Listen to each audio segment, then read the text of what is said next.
On the news, court orders DSS to allow Nnamdi Kanu maximum possible comfort.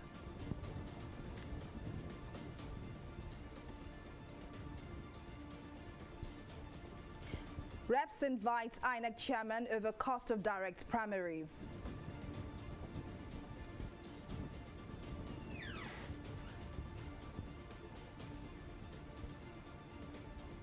Africa CDC allays fears over Omicron variant, says no need to panic.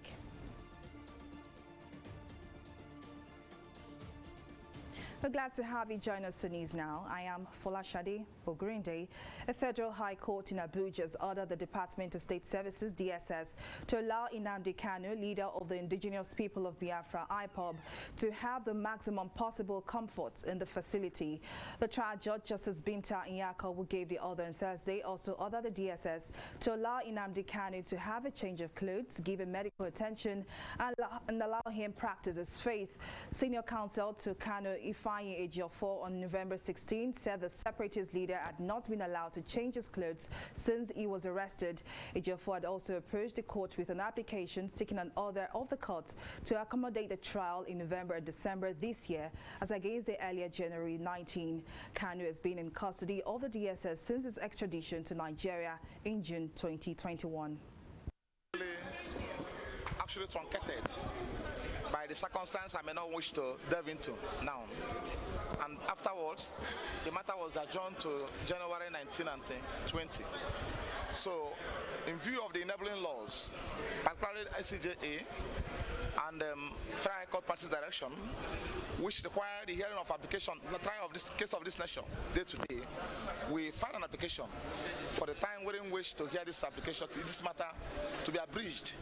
So that application was filed and served on the respondent with the federal government, and it was adjourned today. It was set today for hearing. So, and the court had it today, consequently granted the application for a period of time. Though the court took us through his tight schedule, the diary, and obviously it's apparent that the court may not be able to accommodate this date because the Federal High Court is going on vacation on 14th of this month. So, and other engagement, the official engagement is not cheap. We have. So, down adjourned it to 18th of January to hear the application challenging the decision of the court to return the charge. The House of Representatives has invited the chairman of the Independent National Electoral Commission, INEC, Mahmood Yakubu, to clear the air on the cost implication of conducting direct primaries by political parties in the country. The motion to invite the INEC boss was raised by Leke Abejide, who informed the House that it was important to address the rumors of the cost of the direct primaries. The cost implication is said to likely decide the fate of the Electoral Act bill. The Speaker of the House of Representatives, Femi Gbajabiamila, put the motion to voice vote at plenary.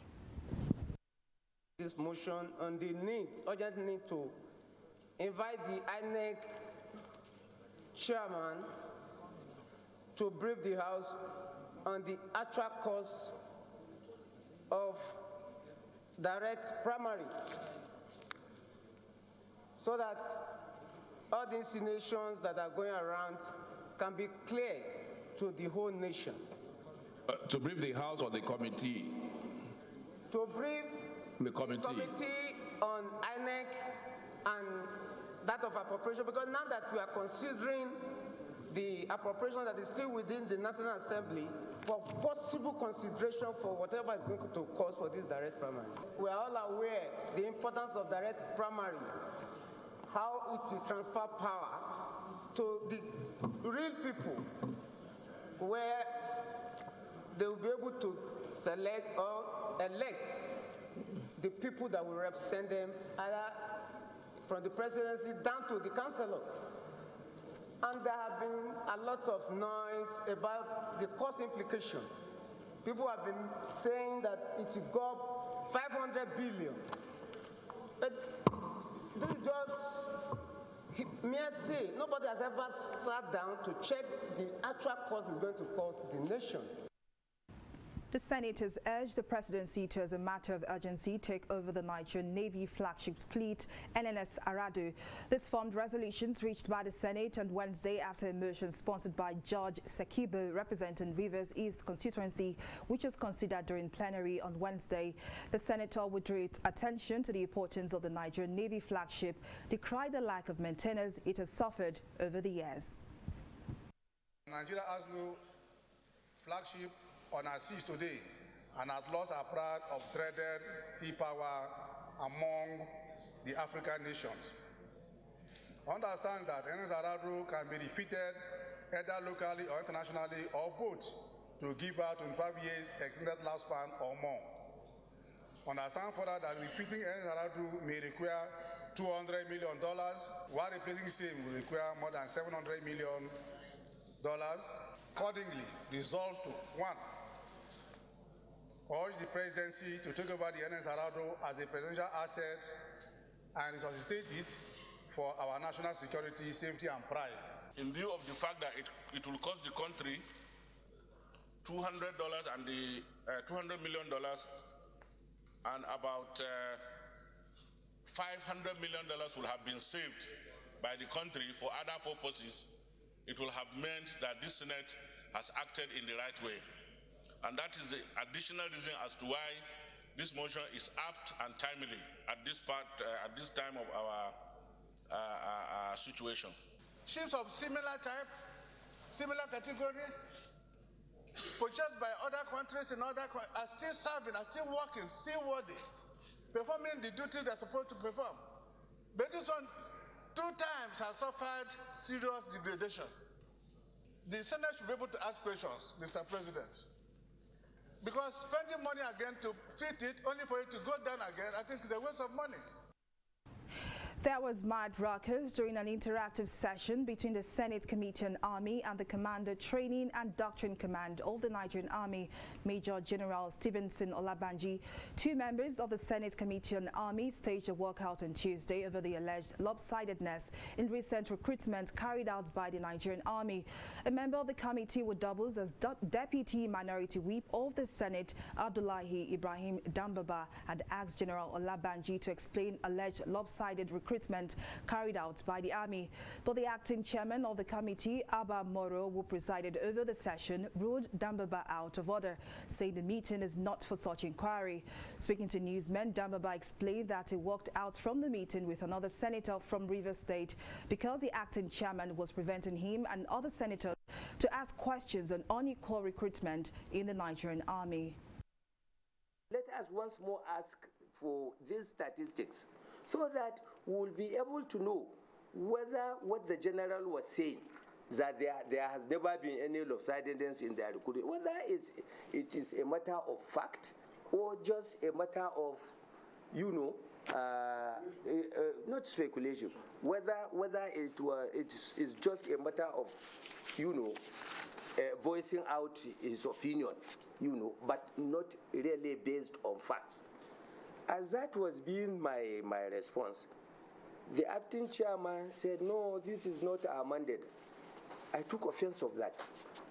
It's our mandate. The committee, as Committee on Nigeria, we are supposed to oversight them.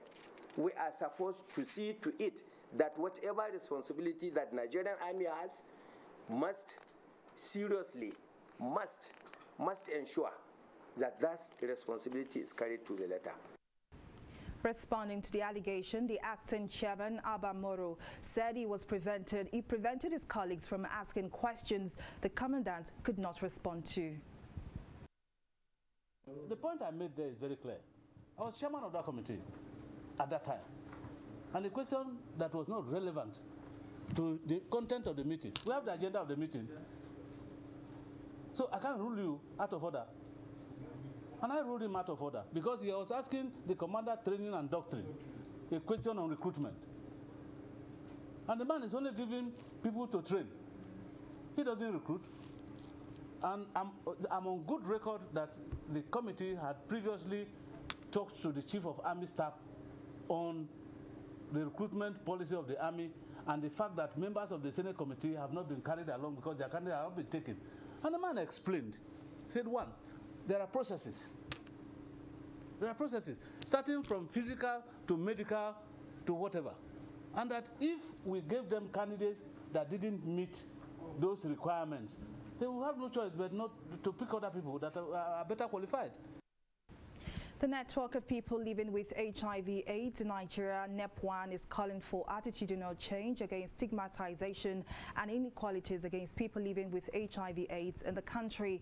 The NEP1 coordinator, Patrick Akpan, made the call at the event organized to mark the 2021 World AIDS Day. Our correspondent, Mojisola, tells us more in this report.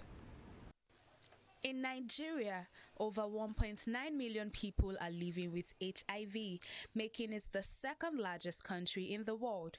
Weighed by challenges such as stigmatization and discrimination, many believe the end to the problem is not in sight. While lauding the efforts of the state government in its fight against the epidemic, NEP1 Secretary Lagos State Chapter Monica Obi called for increased funding and free access to better treatment for people living with HIV/AIDS in the country. We want a situation whereby our people can walk into any facility and collect their ARVs free of charge, no exception. We don't want any facility. It should take our message to Mr. President that we want free and accessible ARVs in NIMA, that our clients should be able to go to NIMA and collect ARVs free without paying a dime. With the theme, End Inequality, End AIDS, it is believed that there needs to be more awareness in order to reach the United Nations target to end the HIV/AIDS epidemic by 2030. 40 years down the line, there's supposed to be awareness. But I can tell you that stigma is still very, very much around. A lot of people are still ignorant of this, that the virus, some people have even forgotten that there is HIV. It is only during World AIDS Day like this that people remember that there is HIV. But we that are living with the virus, we know that there is HIV because we see a number of cases on daily basis. So the awareness, something has to be done more about awareness. Stakeholders at the event reiterated the need to revive global consciousness on the disease, which has killed more than 33 million people since the beginning of the epidemic in 1981. People living with HIV need to first understand the issues of living around with the virus and where they need to be useful to themselves and the community. And HIV is not something you should start discriminating somebody or rejecting somebody about. Because you're all standing with me now, can I infect you or something? Now, funny enough, science has shown that even people living with HIV who are on treatment and have their viral load suppressed cannot transmit the virus. That is why treatment has become prevention. So why the hood? And that is why the ugliest thing that impedes the response to HIV is stigma and discrimination. The Joint United Nations Programme on HIV/AIDS has issued a stern warning that if leaders fail to tackle economic, social, cultural, and legal inequalities, the world could face 7.7 million AIDS-related deaths in the next 10 years. Mojisola Matomi, TV360, Lagos. As Nigeria joins the rest of the world to commemorate the World AIDS Day, residents of Abuja metropolis have harped on the need for government to improve efforts in sensitizing the youth on the prevention of HIV/AIDS infection. In an exclusive interview with TV360 Nigeria, residents say in addition to providing good medical care for infected persons, government should also target the youth who often fall prey to the virus.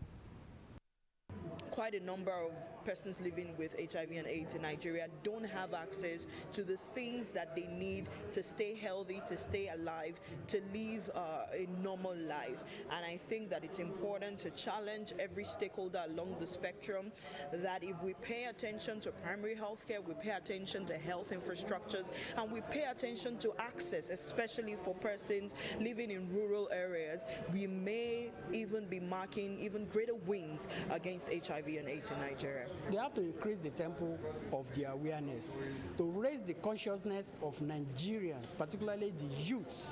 So if they can increase the awareness and increase the campaign about the dangers, about the effects of AIDS, that's in the country, I think to an extent we'll get over this scourge. Most people are not aware that even if you are positive to this virus, you can actually, if you take the necessary anti-retroviral drugs, you can actually stay healthy and well. In fact, the viral load will be reduced to the extent that you cannot even transmit it. We'll take a break here, but still to come, Chinese nationals want to leave Eastern Republic of Congo. Details of the story and more right after this break.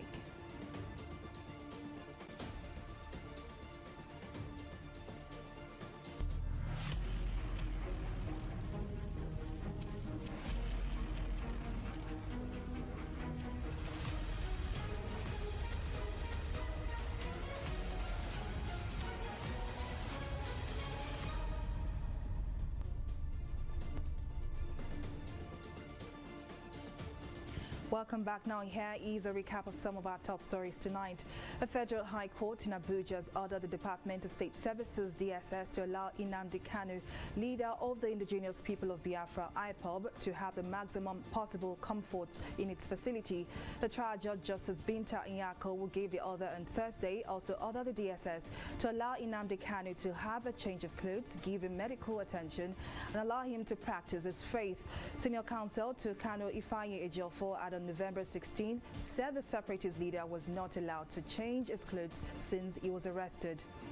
We also told you that the House of Representatives has invited the chairman of the Independent National Electoral Commission, INEC, Mahmoud Yakubu, to clear the air on the cost implication of conducting direct primaries by political parties in the country.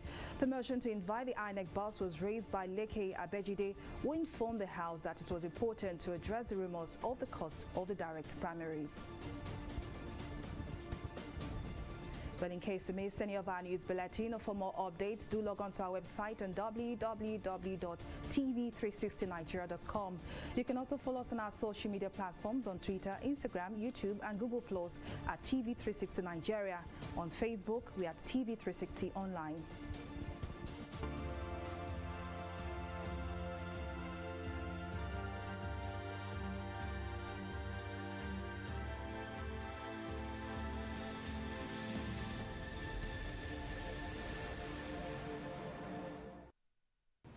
The Nigeria Center for Disease Control, NCDC, says 52 coronavirus cases were reported across the country on Wednesday. According to the agency, the fresh infections were recorded in 6 states. Lagos topped the chart with 29 cases, while FCT and Kaduna recorded 12 and 4 cases respectively, raising the infection total to 214,270. Meanwhile, 8 people were discharged after recovery and 1 fatality was recorded, raising the country's death tally to 2,978. The African Union's health watchdog has appealed for calm over the new highly mutated COVID-19 variant Omicron, which has prompted many governments to impose new restrictions.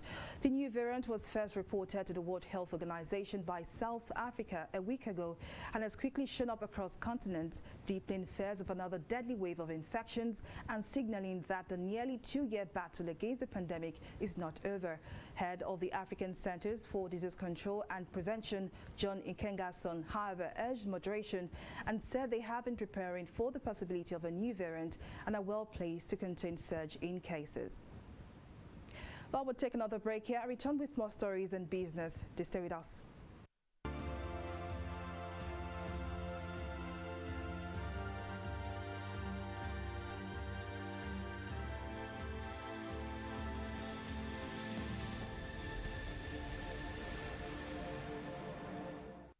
In the last 3 years, we have built a multi-purpose center, which is the envy of all in our constituency. And I can tell you that the people who are living there are already enjoying it. Guy, do you think what this man just said is true? See, I seriously doubt. I'm sure it's one of those their silly lies. Wait, Do you know there's a way to find out if these things he's saying is true or not? This is the Construct app. It gives people like us a sure way to track implementation of constituency projects. It gives valid and verified information on location of projects, amounts allocated, amount funded, the level of job done, and even the profiles of concerned legislators. You and I can post directly on this app. Are you serious? This is the Go-To app if you want to know how our Commonwealth is being expanded by the government. Wow. Let's even see if what this man said is true. Show me. The Construct app is developed by Other Paper Nigeria with support from USAID and is available on both Google Play Store and Apple Store. And it's true. Of course, I told you.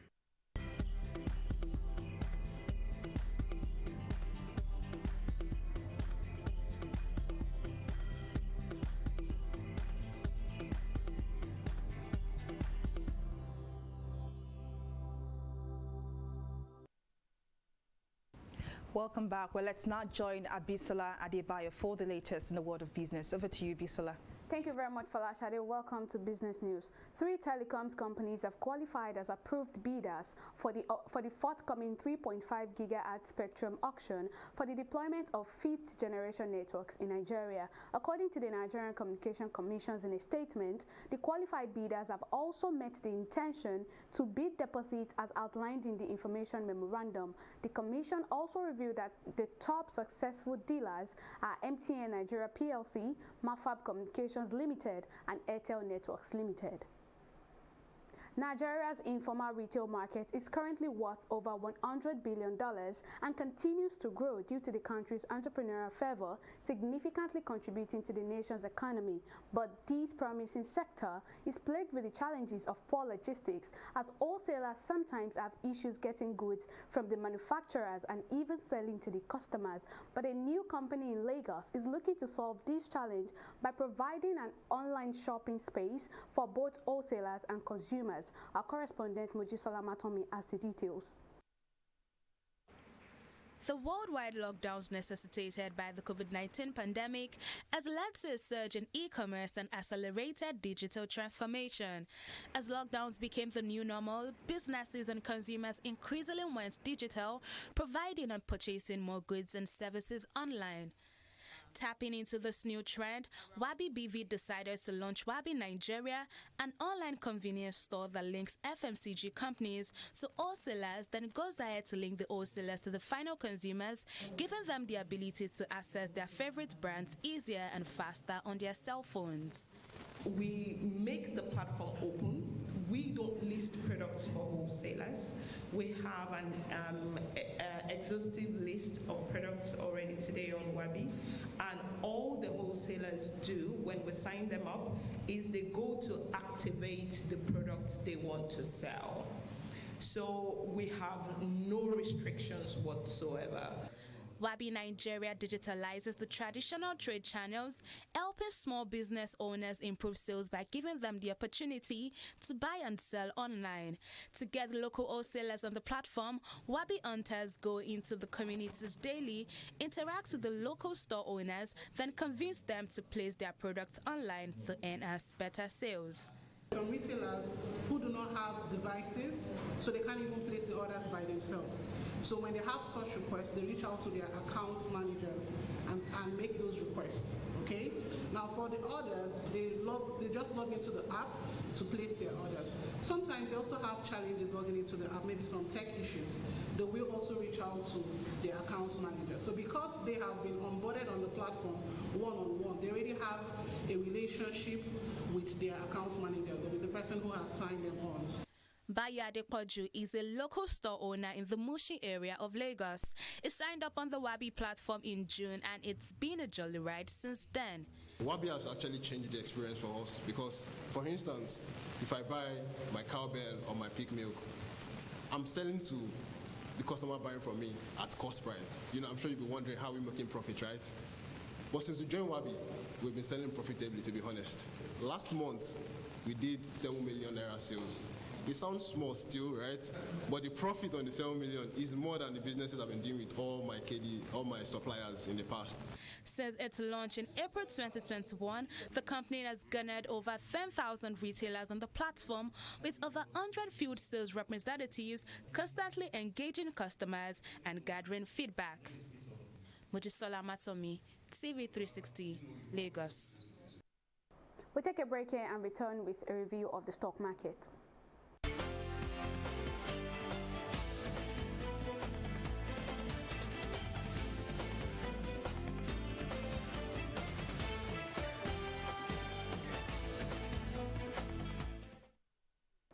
Nigerian stocks fell for a fourth straight day on Thursday as the benchmark index contracted by 0.51%, putting the buzz on course for a negative run this week.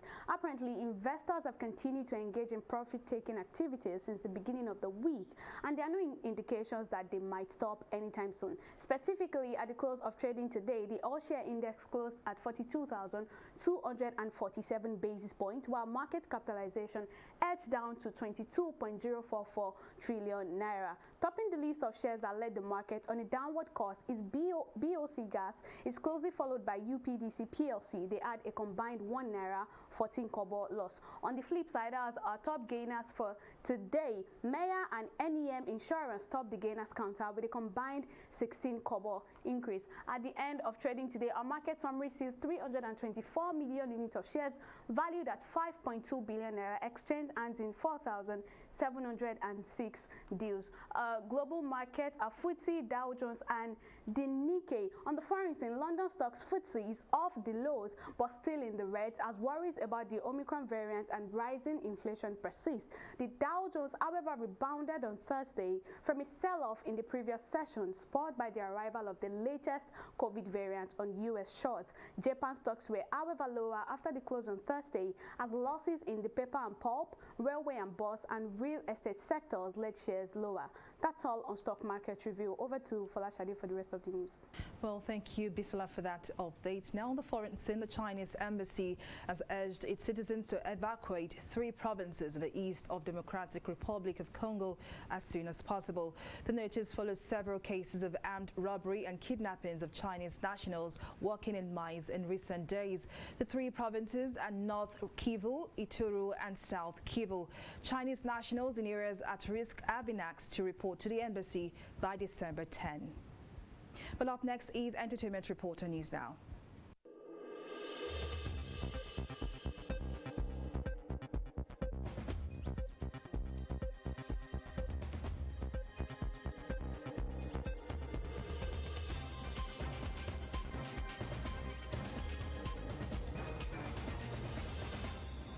Netflix has unveiled their official trailer for its first Nollywood Christmas original, A Naija Christmas. The family comedy feature film directed by top Nollywood director Kunle Afolayan stars Kule Remi, late Rachel Oniga, who shot the movie before her demise, Efa Iwara and Alvin Abayomi in the lead roles. The story is based on a mother's wish for her 3 sons to bring home brides for the Christmas holidays. The comedy also stars Mercy Johnson Okoje, Linda Osifo, and more. A Naija Christmas will be Afolayan's second Netflix original this year after debuting Swallow in October. Nigerian superstar Fireboy has joined Burna Boy and Olamide in Boom's Play Golden Club with over 100 million streams on the platform. Laughter, Tears and Goosebumps, his 2019 debut album, is his most streamed body of work with 58 million streams, and his most recent single, Peru, leading as his most streamed single with 14.9 million streams. Fireboy's music enjoyed a total of 1,844 playlist inclusion and is currently being consumed in 107 countries worldwide via the platform. All may have returned to normalcy in the DBS clan following the recent video of Annie and her hubby Two-Face all loved up. The movie star took to her Instagram page on Wednesday. We actually shared a video of herself and her hubby. This latest move may be part of the reconciliatory move by the couple after the drama that rocked their marriage weeks ago. In September, Annie Dibia called out her husband over a suspicious relationship with one of his baby mamas, Bero Adeniyi. And that is all that we have for you in the entertainment segment of News Now.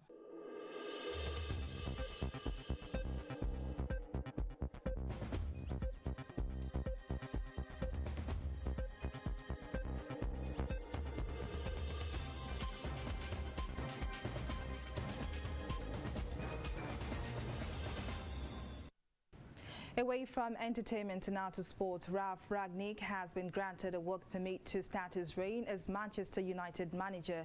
The 63-year-old German will be introduced to the media on Friday and take charge of the team for the first time at Crystal Palace on Sunday. Rangnick will, however, remain as manager until the end of the season before starting a 2-year consultancy role at United. I need to wrap on our news bulletin. Many thanks for watching. I am Folashade Ogrinde. Bye for now.